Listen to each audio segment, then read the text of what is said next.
우리는 창세기를 공부하고 있는데요. 여기서도 예수님을 발견해야 하는 겁니다. 그죠? 예수님은 몸을 입고 오신 신약에 나타나신 분인데 어떻게 창세기에서 발견하느냐 이러죠. 왜냐하면 성경 기록들이 예수님을 증언하고 있기 때문입니다. 요한복음 5장 39절 한번 찾아보겠습니다.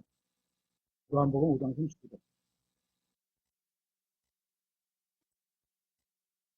구약 성경을 읽으면서 예수님을 발견하지 못하면 내용의 3분의 1만 이해했다고 보면 돼요. 흐름과 내용만 이해한 거지 그 하나님이 주시는 진짜 영적인 진짜 속뜻 왜 그렇게 쓰셨고 왜 그런 걸 쓰셨고 이런 거를 3분의 2는 못 알아본 거죠. 요한복음 5장 39절 성경 기록들을 탐구하라. 여기서 말하는 성경 기록들 요한복음 5장에서 말씀하실 때는 구약 성경밖에 없는 거예요. 그렇죠? 요한복음 5장은 신약 성경이지만 그거 말씀을 나중에 기록을 하셨거든요. 그죠? 근데 지금 이 성경 기록들을 탐구하라는 이 말씀을 하실 때는 구약 성경밖에 없었던 시대예요. 그죠? 그러니까 구약 성경들을 탐구하라는 거죠. 너희가 그것들 안에서 영원한 생명을 얻는 줄로 생각하는데 그것들은 나에 대하여 증언하는 것들이니라. 이 나가 예수님이죠. 구약 성경들에 대해서 예수님에 대하여 증언하는 것들이 있다는 거죠. 같은 장 46절에 너희가 모세를 믿었더라면 나를 믿었으리니 이는 모세가 나에 대하여 예수님에 대하여 기록하였기 때문이다. 이렇게 말씀하고 있어요. 그래서 오늘도 계속해서 모세가 기록한 첫 번째 책 창세기를 통해서 예수님을 한번 찾아보고 공부하려고 하는 겁니다. 창세기 7장 1절입니다. 주께서 노아에게 이르시되 너와 내 온 집은 방주로 들어오라. 내가 이 세대 가운데서 내 앞에 의로운 것을 내가 보았느니라. 여기에 보면 들어오라는 말씀으로 봐서 주님이 방주 안에 계시다는 것을 알려주고 있습니다. 그죠? 들어가라 그러면 바깥에 있는 건데 들어오라고 하셨고요. 컴이죠. 번역자가 우리는 흥정역 성경을 쓰고 있는데 번역자가 성경을 번역하다 보면 저도 저는 번역자는 아니지만 저도 영어 성경을 보다 보면 막 그런 충동을 느낄 때가 가끔 있어요. 이런 데가 어떤 거냐 하면 자신의 생각이나 이론을 녹여 넣으려는 유혹을 받게 됩니다.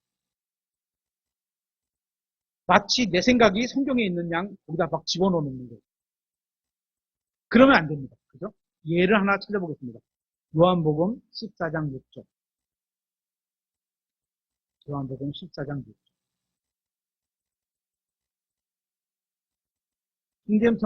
영어 킹잼 성경을 믿는 교회잖아요, 저희가. 근데 이제 그 중에서 한글로 번역된 것 중에서 현재로는 흥정역이 가장 무난하고 잘 번역됐다고 해서 저는 흥정역을 사용하고 있습니다. 그렇죠? 요한복음 14장 6절에 이렇게 되어 있습니다. 예수님께서 그에게 이르시되 내가 곧 길이요 진리요 생명이니 나를 통하지 않고서는 아무도 아버지께 가지 못하느니라. 이렇게 되어 있잖아요. 그렇죠? 근데 영어 성경으로 보면 come 이렇게 되어 있어요. come 오다 이렇게 되어 있어요. 여기에 come스를 아버지께 가지 못한다 이렇게 번역해 놓은 거예요. 아마도 번역자의 생각으로는 예수님은 아마도입니다. 제가 생각했을 때 추정으로 예수님은 이 땅에 계시고 이렇게 말씀하실 때 이 땅에 계셨잖아요. 아버지는 저 셋째 하늘에 계시니까 그럴 때 우리가 뭐 이렇게 해요? 내가 간다 이런 표현을 쓰잖아요. 그죠? 그런 논리로 맞다고 생각하셨을 수도 있을 겁니다. 그죠? 하지만 영어 성경으로 보면 컴입니다. 오다 이거예요. 가다가 아니라 오다로 번역해야 올바른 번역입니다. 오다로 해도 이상하지 않은 게 예수님과 아버지 하나님은 함께 계시기 때문에 그죠? 여기 있으시지만 하나님이시기 때문에 무소부지하시다거든요. 어디나 계시다 그러잖아요. 아버지하고도 함께 계신 거거든요. 우리가 사람을 육신을 갖고 생각하니까 자꾸 이게 사람의 국한된 생각으로 해서 성경을 이해하려고 하는데 하나님은 영이시기 때문에 어디나 계실 수 있는 거예요. 그죠? 그래서 가다 이렇게 번역하는 게 아니고 오다라고 번역하는 게 맞는 표현인 겁니다. 이런 번역은 좀 아쉽습니다. 그죠? 다시 이런 게 몇 군데 있어요. 다시 창세기 7장으로 와서 노아가 의롭다고 평가받은 것은 그가 하나님의 말씀을 믿었기 때문입니다. 로마서 4장 5절에는 이렇게 되어 있습니다. 일하지 않더라도 행위가 없더라도 이런 표현이에요. 하나님의 뜻대로 살지 않는 자를 의롭다 하시는 분은, 하나님의 뜻대로 살지 않았는데 어떻게 의롭다고 하지? 이렇게 말하는데, 믿는 자에게는, 분을 믿는 자에게는 그의 믿음이 의로 여겨지는 거예요. 의롭다고 하는 게 뭐예요? 믿음이 있기 때문에 의롭다는 거예요. 믿음은 어떻게? 하나님의 말씀을 들어서 내가 마음으로 믿었을 때 믿음이 생기는 거잖아요. 그러니까 하나님의 말씀을 믿으면 믿음이 있는 거고, 믿음이 그 안에 생긴 거고, 그걸 보시고 의롭다고 하는 거예요. 그죠? 여기서 오해하지 마시기 바랍니다. 하나님의 뜻대로 살지 않는 자를 의롭다 하시는 분, 이것은 뭐냐 하면 어떤 행위가 없더라도 이런 말이에요. 그죠? 우리가 구원받을 때 뭘 잘해서, 어떤 착한 일을 해서, 뭐 선행을 해서, 뭐 헌금을 해서, 교회에 출석해서 이래서 구원받는 게 아니라는 거예요. 그죠? 예를 들어서 이런 거죠. 중환자실에 누가 누워 계세요. 그런데 제가 가서 복음을 전하면서 손을 딱 잡아. 그러면서 이제 머리에 이게 인식이 있는 분들이 있잖아요. 그죠? 인식이 있는 분들이 있고, 눈을 깜빡일 수 있고, 손을 이렇게 끄적끄적 하실 수 있는 분들이 있잖아요. 복음을 전하고 손을 잡아서, 제가 전한 말씀을 믿으시겠습니까? 그러면 딱딱딱딱 이렇게 손을 움직이는 거 보면, 이 사람은 마음으로 믿었구나를 아는 거야. 중환자실에 이렇게 누워있는데, 무슨 행동을 할 수가 있겠어요? 행위가 없을 수 있다는 거. 그런 의미로 이해하시면 됩니다. 그래서 하나님의 말씀을 믿어서 그 믿음을 보시고 의롭다고 하시는 거예요. 구약성경도 그렇게 똑같은 은혜와 믿음으로 구원받는 겁니다. 창세기 7장 1절에서 주님께서는 주님의 말씀을 믿는 사람을 구원으로 초청하시는 것을 보게 됩니다. 그리고 성경의 맨 마지막 책 요한계시록, 그것도 마지막 장 22장에서 주님의 말씀을 믿는 사람을 또 구원으로 초청하시는 걸 보게 됩니다. 계시록 22장 17절에 정령과 신부가 말씀하시기를 오라 하시는도다. 듣는 자도 오라 할 것이요 목마른 자도 올 것이며 누구든지 원하는 자는 값없이 생명수를 취할지니라. 이렇게 주님께서는 성경의 처음과 마지막에서 인간을 구원으로 초청하고 계십니다. 노아는 주님의 초청을 거절하지 않았고 믿음으로 방주를 만들었고 그 안으로 들어왔기 때문에 구원받게 됩니다. 정확히 말하면 방주를 만들었기 때문에 홍수를 피할 수 있던 것이 아니라 방주 안에 있었기 때문에, 왜냐하면 방주 안으로 들어오라 이 말씀도 믿었기 때문에 멸망을 피할 수 있었던 겁니다. 계속해서 창세기 7장 2절부터 너는 모든 정결한 짐승 중에서 수컷과 그것의 암컷을 7마리씩 취하고 정결하지 않은 짐승들 중에서 수컷과 그것의 암컷을 2마리씩 취하며 공중의 날짐승들 중에서도 수컷과 암컷을 7마리씩 취하여 씨가 온 지면 위에 살아남게 하라. 이제 이래 뒤에 내가 밤낮으로 40일 동안 땅 위에 비가 오게 하여 내가 만든 모든 생명체를 지면에서 끊어 멸하리라 하신 일. 노아가 주께서 자기에게 명령하신 모든 것에 따라 행하였더라. 이 주께서 자기에게 명령하신 모든 것에 따라 행하였더라. 이런 사람이 모세도 그랬죠. 그죠? 8절 땅 위에 물들의 홍수가 있었을 때에 노아가 600세더라. 노아가 홍수의 물들로 인해 자기 아들들과 자기 아내와 또 자기와 함께한 자기 아들들의 아내들과 함께 방주로 들어갔고 정결한 짐승들과 정결하지 않은 짐승들과 날짐승들과 땅에서 기어다니는 모든 것 중에서 수컷과 암컷이 하나님께서 노아에게 명령하신 대로 2마리씩 노아에게 와서 하나님께서 보내신 거죠. 그죠? 막 찾으러 다니는 게 아니에요. 노아에게 와서 방주로 들어갔더라. 이래 뒤에 홍수의 물들이 땅 위에 있었더라. 딱 들어가고 다 모이고 준비가 딱 되니까 일주일 뒤에 비가 오기 시작하는 거죠. 11절 노아의 삶에서 600번째 해 둘째 달, 곧 그달 17일 바로 그날에 큰 기쁨에 모든 샘들이 터지고 하늘의 창들이 열리며. 성경은 홍수에 관해 분명하게 말씀하고 있습니다.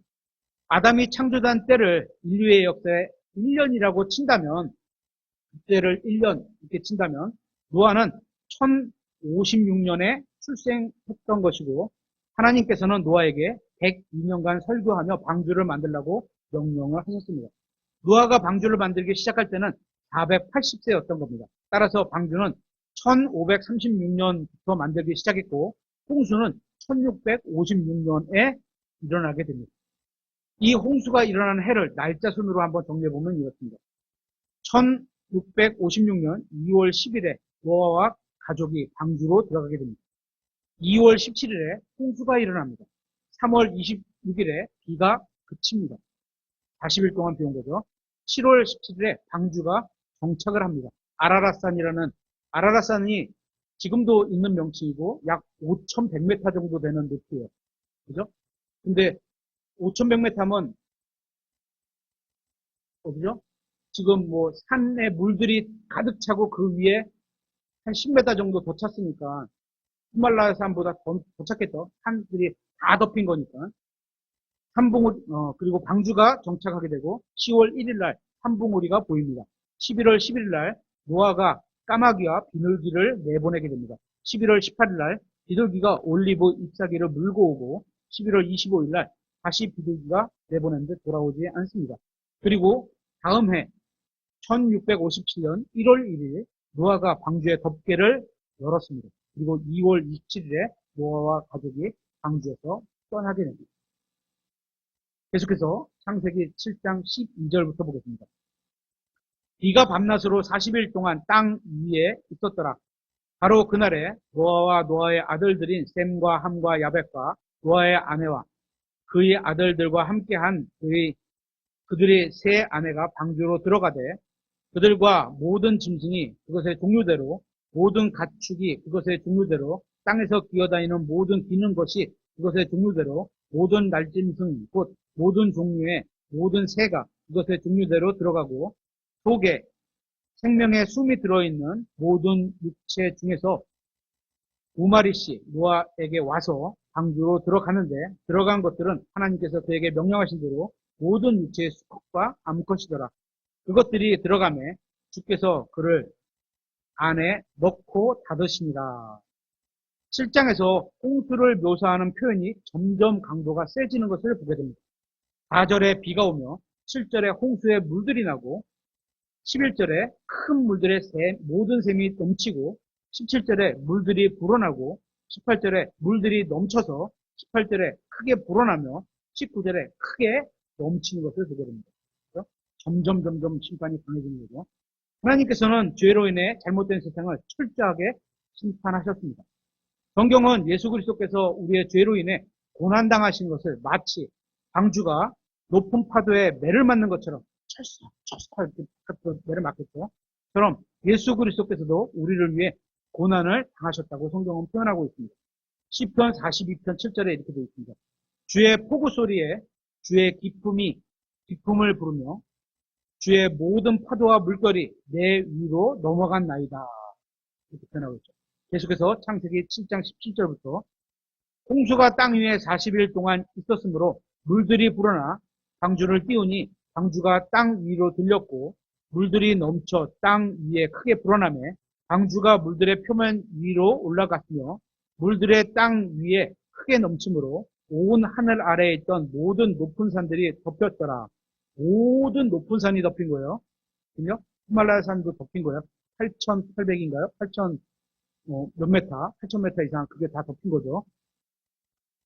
20절 물들이 넘쳐 15큐빗의 위로 오르매 산들이 덮였고 땅 위에서 움직이던 모든 육체가 죽었으니 곧 날짐승과 가축과 짐승과 땅에서 기어다니는 모든 기는 것과 모든 사람이 죽었더라.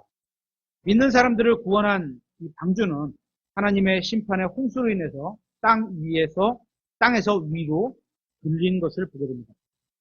우리를 구원하신 예수 그리스도께서도 우리를 대신하여 하나님의 심판을 받으시며 땅 위에서 들리셨던 것을 알고 있습니다. 요한복음 3장 14절에 이렇게 있죠. 모세가 광야에서 뱀을 든 것 같이 그렇게 사람의 아들도 반드시 들려야 하리니. 구원의 방주이신 예수 그리스도를 계속 표현해 주고 있는 거죠. 15절에 이것은 누구든지 그를 믿는 자는 멸망하지 아니하고 영원한 생명을 얻게 하려 함이니라. 주께서 땅에서 높이 들리심으로 우리를 구원받을 수 있게 되었던 겁니다. 요한복음 12장 32절에 내가 땅으로부터 들리면 모든 사람을 내게로 이끌리라 하시니라. 하나님의 심판의 물들은 땅 위에 넘쳤지만 예수 그리스도의 모형인 방주 안에 있던 믿는 사람들은 모두 안전하게 구원을 받게 됩니다. 노아의 홍수는 국지적인 홍수가 아니라 전 지구적인 홍수였습니다. 해 아래에 있는 모든 육지가 물로 덮였습니다. 20절에서는 물들이 산들을 15큐빗 위로 덮었다고 말합니다. 1큐빗을 대략 45에서 50cm라고 치면 물이 산 꼭대기보다 약 7m에서 8m 정도 더 덮인 것을 보게 되는 겁니다. 그죠? 히말라야 산이 8,778인가요? 대충 그런 것 같은데, 거기다 약 10m를 그렇게 물이 찼다는 거예요. 그죠? 21절에 보면 땅 위에서 움직이던 모든 육체가 죽었으니 이렇게 말하고 있죠. 참고로 이 심판에는 어류가 포함되지 않았던 것을 보게 됩니다. 그러니까 온 세상을 심판했지만 어류는 빠진 거예요. 그죠? 요게 어떻게 보면 나중에 힌트가 될 수도 있는데 하여튼 참고로 그렇게 생각하고 계시면 됩니다. 하나님은 심판하시는 분입니다. 주님께서 지금 당장 심판하지 않으시는 이유는 오래 참아주시기 때문입니다. 하지만 하나님의 오래 참으심을 오해해서는 안 됩니다. 오래 참으심이 심판이 없다고 그런 의미가 전혀 아니기 때문입니다. 하나님께서는 죄를 지은 사람을 심판하시고 지옥에 보내실 겁니다. 따라서 인간은 하나님을 비웃거나 조롱하지 말고 그분을 두려워해야 하는 겁니다. 하나님께서 심판하시기 전에 미리 경고를 하셨고 이렇게 기회를 주신 걸 보게 됩니다. 하지만 사람들은 하나님의 경고와 은혜를 모두 무시했습니다. 그래서 주님의 은혜와 경고를 거부한 모든 사람이 심판을 받게 되는 겁니다. 하나님은 심판을 하신 후에 단 한 번도 후회하지 않으십니다. 왜냐하면 그 전에 충분히 오래 참고 충분히 기회를 주셨기 때문인 거죠. 죄를 짓고 용서를 구하지 않는 인간이 지옥에 갔다고 해서 하나님께서 가슴이 아파하시는 것도 아닙니다. 하나님은 단 한 번도 자신의 원칙을 바꾸신 적이 없으십니다. 주님은 죄를 지었으면 끝까지 구원의 은혜를 거부한 인간을 위해서 자신의 의로운 법을 바꿔가면서까지 하지는 않으신다는 겁니다. 주님은 방주 밖에 있던 모든 사람들을 물로 멸하셨습니다. 하나님은 항상 미리 말씀하신 대로 행하시는 분입니다. 그죠? 우리 니느웨를 갔던 요나도 마찬가지죠. 하나님께서 미리 경고를 하시고 심판하시죠. 지금 이 세상도 마찬가지죠. 믿는 사람을 통해서 복음을 예수님을 믿지 않으면 지옥에 갑니다. 이런 걸 경고를 하시고 그리고 그 경고를 어쨌거나 근거로 나중에 다른 사람들이 나는 못 들었어요 할 때 근거를 제시하시겠죠. 그럴 때 그렇게 하시고 충분히 기회를 주셨는데도 불구하고 네가 안 믿었던 거잖아. 거절했잖아. 라는 걸 입증을 하시겠죠. 하나님이 악한 분이 아니라 값없이 주시는 하나님의 구원을 거부하는 인간들이 악한 겁니다. 하나님은 정직하시고 진실하시며 공정하십니다. 하나님께서 오직 예수 그리스도를 통해서만 구원받을 수 있다고 말씀하셨다면 예수님을 믿는 것이 유일하면서도 최고의 선택이 되는 겁니다. 계속해서 창세기 7장 22절부터 보겠습니다. 마른 육지에 있던 모든 것 중에서 콧구멍에 생명의 숨이 있는 모든 것이 죽었더라. 지면 위에 있는 모든 생명체, 곧 사람과 가축과 있는 것들과 하늘의 날짐승들이 멸망하였고 그들이 땅에서 끊어져 멸망하였으며 노아와 또 그와 함께 방주 안에 있던 자들만 살아남았더라. 물들이 150일 동안 땅 위에 넘쳤더라. 모든 사람이 멸망했지만 방주 안에 있던 사람은 살아남았고 그것이 바로 주님께서 미리 말씀하신 것이었습니다. 성경은 분명하게 노아의 홍수의 범위가 전 세계적이라고 말씀하고 있습니다. 그렇죠? 그렇다면 전 세계를 덮었던 물은 과연 어디서 온 걸까요? 창세기 7장 11절에는 이렇게 되어 있습니다. 노아의 삶에서 600번째 해, 둘째 달, 곧 그달 17일, 바로 그날에 큰 기쁨의 모든 샘들이 터지고 하늘의 창들이 열리며 그리고 8장 2절에도 이렇게 되어 있습니다. 이제 비가 그치는 장면인데요. 기쁨의 샘들과 하늘의 창들도 막혔으며 하늘에서 비가 그치네 이렇게 되어 있죠. 먼저 기쁨의 샘들에 대해서 한번 알아보도록 하겠습니다. 이 기쁨의 샘들은 두 가지 해석이 가능한데요. 하나는 땅 아래의 깊은 곳에서 솟아나는 샘의 근원이라고 볼 수도 있고, 그죠? 압력을 꽉 받았다가 확 이렇게 올라올 수도 있고, 그럴 수도 있겠죠. 또 하나는 창세기 1장 6절에서 하나님께서 둘째 날에 공창을 나누시며 공창 위의 물들과 공창 아래의 물들을 나누셨는데 위에 있는 물들로 볼 수도 있습니다. 창세기 1장 6절에 이렇게 되어 있습니다. 하나님께서 이르시되 물들의 한가운데 공창이 있어 그것은 물들에서 물들을 나누라 하시고 하나님께서 공창을 만드사 공창 위의 물들에서 공창 아래의 물들을 나누시니 그대로 되니라. 공창 위의 물들, 공창 아래의 물들. 그렇죠? 이것은 이 공창의 물들을 또 성경은 깊음이라고 표현하기도 합니다. 창세기 1장 2절에 이렇게 되어 있어요. 땅은 형태가 없고 비어 있으며 어둠의 깊음의 표면 위에 깊음 이런 표현이 있죠. 하나님의 영은 물들의 표면 위에서 움직이셨더라. 이 물들을 깊음이라고 표현하고 있는 거예요. 그리고 성경에 의하면 하늘이 세 개가 있는 것을 알게 됩니다. 셋으로 분리할 수 있는 걸 알게 됐죠. 첫째 하늘은 우리가 새가 날아다니고 우리가 숨을 쉴 수 있는 대기권입니다. 둘째 하늘은 별들이 있는 우주 공간입니다. 공창이라고 하죠. 셋째 하늘은 하나님께서 계신 곳입니다. 바울은 자신이 셋째 하늘에 다녀왔다고 말을 합니다. 고린도 후서 12장 1절에 이렇게 되어 있어요. 자랑하는 것이 물론 내게 유익하지 아니하지만 내가 주의 환상들과 계시들로 나가리라. 내가 그리스도 안에 있는 한 사람을 알았는데 자신에 대해서 그렇게 표현하는데요. 그 사람은 14여 년 전에 셋째 하늘로 채워 올라갔는데 하나님께서 딱 채워갖고 올라갔는데 몸 안에 있었는지 내가 말할 수 없고 몸 밖에 있었는지 내가 말할 수 없으나 하나님은 아시니라. 여기 보면 셋째 하늘로 채워 올라갔는데 올라가서 하나님께서 어떻게 해요? 자기가 말을 할 수 없는 하나님께서 놀라운 계시를 주셨죠. 말은 할 수가 없죠. 그죠? 그런 걸 주신 거죠. 그래서 하나님이 계신 셋째 하늘을 셋째 하늘이라고 표현하고 있는 걸 보죠. 그러니까 창세기 7장 11절에서 하늘의 창들이 열렸다는 것을 보아 궁창 위의 물들이 하늘로 쏟아졌다고 볼 수 있습니다. 근데 우리가 우주의 크기를 뭐라고 하죠? 얼마나 크다고 하죠? 뭐 몇 억 광년 뭐 이렇게 비수로 쏴도 어마어마한 거리라고 하잖아요. 그죠? 몇 억 광년이라는 건 비수를 쏴도 몇 억 년 동안 가야 될 거리 이런 말이거든요. 그죠? 그러니까 우리가 상상을 할 수밖에 없는 거예요. 그냥 멀다, 어마어마하다 이렇게밖에 상상할 수 없는 거리인데 거기 위에 물들, 공창 위에 물들니까 물들의 층이 있다. 물들의 층. 그런 층이 있다. 그래서 거기서 쏟아진 거다 이런 거죠. 그러면 과학적으로는 이해가 가야 안 가요. 안 가죠. 왜 거기 있는 물이 여기까지 달려오려면 비수로 와도 몇 억 광년이 와야 되는데 몇 억 년 전에 쏟아부은 거냐 이렇게 되는 거거든요. 근데 하나님은 말씀하시면 그냥 이루어지시는 분이잖아요. 그죠? 말을 권능있게 된. 야 하늘에 있는 물들아 가서 창들이 열리고 쏟아져라. 그러면 쏟아지는 거예요. 이걸 거리를 계산하고 논리로 과학적으로 입증하려고 그러면 있을 수가 없는 거죠. 그죠? 하나님을 과학으로 묶어놓으려고 그러면 안 됩니다. 그러니까 우리가 성경을 볼 때 하나님의 시각으로 하나님의 권능이 있다는 부분을 놓고 봐야지 이걸 계산해갖고 뭐 이렇게 저렇다 이거 있어요. 우리 보통 그 창조과학계가 유익한 것도 있어. 하나님께서 창조하신 거다. 그러니까 창조하신 하나님을 입증하려고 굉장히 과학적인 방법으로 노력하지만 모든 것을 과학적으로 입증되는 건 아닌 거죠. 홍해 바다가 갈라지는 것 이런 건 과학적으로 입증이 안 됐죠.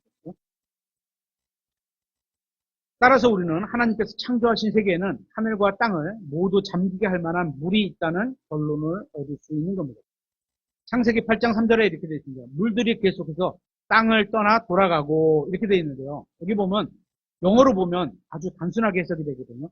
The water, 물들, 그 물들이 어떻게 return, 돌아가. 있던 대로 돌아가는 걸 return이라고 그러잖아요. 그죠? 가던 방향을 돌이키는 거 return from up. 어떻게? 방향을 향해서 가는데 뭔가를 떨어졌어, 끊어졌어. 오프니까 끊어졌어. The earth. 지구로부터 끊어져서 있던 대로 돌아간다. 성경은 이렇게 얘기하는 거거든요. 영어 성경으로 보면. 우리 이 한글로 보면 물들이 계속해서 땅에서 떠나 되돌아가고 이렇게 되는데 어디로 어떻게 가는지 알 수가 없는데 땅이라고 번역했지만 이게 영어 성경으로 보면 earth예요. 지구라는 뜻. 지구에서 떠나서 있던 곳으로 돌아간다. 그러니까 지구하고 떨어져 있는 게 그런 거죠.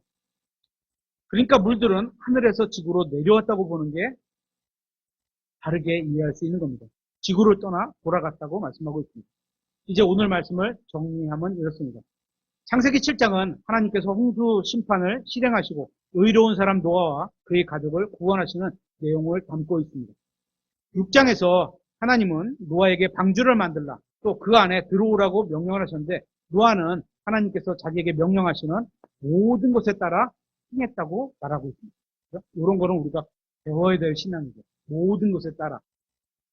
성경에 보면 이제 언젠가 예전에 설교했던 것 중에 하나인데 일부 순종은 순종이 아니다. 예를 들어서 은설이한테 아버지가 야 은설아 가서 뭐 사올까요? 과일 뭐 좋아해요? 뭐 좋아해요? 사과 할까요? 사과 사오고 우리 같이 먹을 수 있는 뭐 고기 한 근 사와. 그러면서 한 2만 원을 주셨어. 그래갖고 가서 슈퍼에 갔는데 사과도 사오고 고기를 안 사고 은설이가 좋아하는 아이스크림을 사왔어. 그러면 이거는 순종한 거잖아요. 그죠? 이거는 안 한 거고. 이럴 때 이걸 순종했다고 하냐? 안 했다고 하거든요. 그러니까 우리가 하나님의 말씀을 모든 것을 순종해야 돼. 순종했다. 그러니까 전체를 다 통틀어서 할 수는 없지만 적어도 하나님께서 나에게 말씀하시는 그 구절에 대한 거는 딱 묶어가지고 한 세트로 이렇게 순종을 하는 게 순종이라고 볼 수 있는 거죠. 그렇죠? 방주 안으로 노아의 가족들이 들어오고 주님께서는 방주의 문을 닫으시고 하나님께서 닫으신 겁니다. 비가 내리기 시작한 것을 보게 됩니다. 그리고 기쁨의 샘들이 터지고 하늘의 창문들이 열리면서 40일 밤낮으로 폭우가 쏟아졌습니다. 물이 불어나면서 방주는 땅에서 떠올랐고, 그죠? 아까 들린다, 그죠? 들린다는 건 예수 그리스도 십자가에 들린다 이런 표현으로 이해할 수 있다고 말씀드렸습니다. 오직 노아와 방주 안에 있던 자들만 살아남게 됩니다. 그래서 이 방주는 구원자이신 예수 그리스도를 예표한다고 볼 수 있는 겁니다. 창세기 7장을 통해서 우리가 얻을 수 있는 다른 교훈이 또 있습니다. 첫째, 하나님의 말씀에 대한 순종의 중요성입니다. 노아는 세상 사람들이 조롱하고 비웃는 중에도 아유 비가 무슨 비가 와. 야 니네 아버지 미쳤어. 무슨 산에다가 무슨 배를 줘. 한 번도 비 소식이 없었어. 배가 또 왜 이렇게 커. 그죠? 그랬을 거 아닙니까? 그죠? 그런데도 하나님의 명령을 그대로 따랐습니다. 홍수가 무엇인지 알지도 못했고 하나님께서 말씀하신 홍수의 심판을 그대로 믿었고 그런 순종의 믿음이 그와 그의 가족을 구원했습니다. 또 저번에도 말씀드렸지만 노아의 아들들과 며느리들도 저는 참 훌륭했다고 생각해요. 노아의 삶이 그만큼 좋았겠죠. 남편이 아내에 대한 따라가는 그런 모습, 또 자녀들이 아버지를 따라가는 모습, 남편으로서 아버지로서 진짜 그런 거는 좀 배울 만한 자세가 있다고 생각해요. 어떤 삶을 살았을까 한번 고민해 볼 필요가 있어요. 그렇죠? 우리도 살아가면서 내 생각으로 하나님의 말씀이 이해가 되지 않을 때가 있습니다. 또 불합리해 보일 때가 있습니다. 하나님은 내 남편에게 순종하라고 했는데 저렇게 사는 남편을 어떻게 순종할 수 있어요, 하나님? 이거 안 된다는 거죠. 내 생각으로는 충분히 이해가 가고 이런 거 이해가 안 가지만 하나님께서 말씀하시면 그 말씀을 그대로 따라가야 된다는 거예요. 불합리해 보여도 하나님의 말씀 믿는 믿음으로 순종하는 삶을 살아야 한다는 겁니다. 둘째, 하나님의 심판과 구원입니다. 창세기 7장은 인간의 죄악에 대한 하나님의 엄중한 심판을 보여줍니다. 동시에 노아를 택하시고 구원하시는 하나님의 사랑과 공의를 함께 보여주시는 것을 보게 됩니다. 중심을 잡아야 되겠죠. 심판은 죄의 결과지만 하나님은 믿고 의지하는 자들을 결코 버리지 않는 은혜를 베푸시는 분입니다. 세 번째, 구원의 방주는 예수 그리스도의 모형입니다. 노아의 방주는 죄악으로 가득 찬 이 세상에서 구원을 주시는 유일한 피난처였습니다. 거기밖에 없었어요. 그렇죠? 예수님 또한 구원의 유일한 피난처이십니다. 홍수로 세상의 죄를 심판했듯이 예수님의 십자가는 우리의 모든 죄를 씻어내는 구원의 길이 되십니다. 우리는 세상의 유혹과 심판 속에서도 예수 그리스도 안에서 참된 안전과 구원을 얻을 수 있게 되는 겁니다. 오늘 공부를 마치도록 하겠습니다.